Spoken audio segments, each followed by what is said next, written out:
Hello guys, welcome back to my channel. तो आज हम खेलेंगे टॉर्मेंटेड सोल 2। चलिए शुरू करते हैं।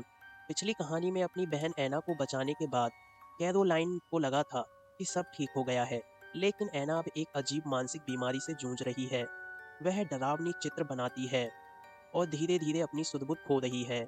उसे बचाने के लिए कैरोलीन दक्षिणी चिली के एक दूर दराज शहर विलाहेस पहुंचती है, जहां एक धार्मिक मठ में इलाज का वादा किया गया है।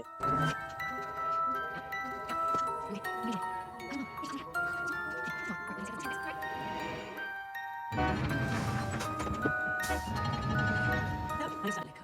Are you Caroline? Yes, Caroline Moore. Caroline और Ah, ऐना का स्वागत सिस्टर एंजेलिका करती हैं। वह दोनों बहुत थकी हुई होती हैं और मठ के गेस्ट रूम में जाने के लिए वहां से सिस्टर Come on, एंजेलिका के sleepyhead. साथ निकल पड़ती हैं। सिस्टर एंजेलिका उन दोनों को मठ के गेस्ट रूम में छोड़कर चली जाती हैं। तभी कैरोलीन बेड पर बैठती है और देखती है कि ऐना अपनी मानसिक बीमारी की वजह से बहुत ज़्यादा थकी हुई है, तो वो ऐना को भी आराम करने के लिए बोलती है। तभी हम देखते हैं कि दोनों बहनें बेड पर सो जाती हैं और ऐना जो है वो सो जाती है, मगर कैरोलीन कुछ सोचती रहती है। अचानक से कैरोलीन को भी नींद आने लगती है और उसकी भी आंखें बंद होने लगती हैं। मगर एक पल में ही कैरोलीन की आंखें जैसे ही खुलती हैं, तो वो चिल्लाती है, ऐना तुम कहाँ पर हो? क्योंकि उसको उसकी बहन नहीं दिखाई देती। चारों तरफ सिर्फ कमरे में अंधेरा ही अंधेरा होता है और वो अपनी बहन का नाम तेजी से चिल्लाती है, ऐना ऐना ऐना। मगर उसकी बहन उसे कहीं पर भी नहीं दिखाई देती और रूम में कुछ सामान भी टूटा हुआ पड़ा होता है। वो चारों तरफ छानबीन करती है और देखती है उसकी बहन कहाँ है, मगर उसे उसकी बहन कहीं पर भी कमरे में नहीं दिखाई देती।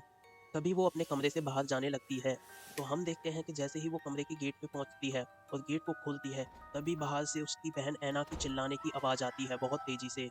और हमें बीच में ये भी दिखाया जाता है कि हॉल में एक सिस्टर घूम रही हैं।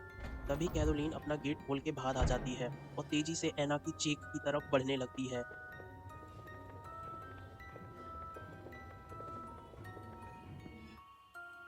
जैसे ही कैरोलीन हॉल तक पहुंचती है, वह देखती है कि ऐना को घसीटकर ले जाया जा रहा है।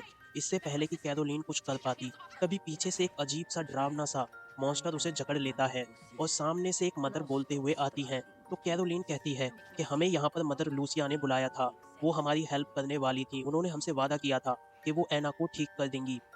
तभी वो सिस्टर बोलती है कि मैं ही मदर लूसिया हूँ और उस पर हमला करके उसे बेहोश कर देती है।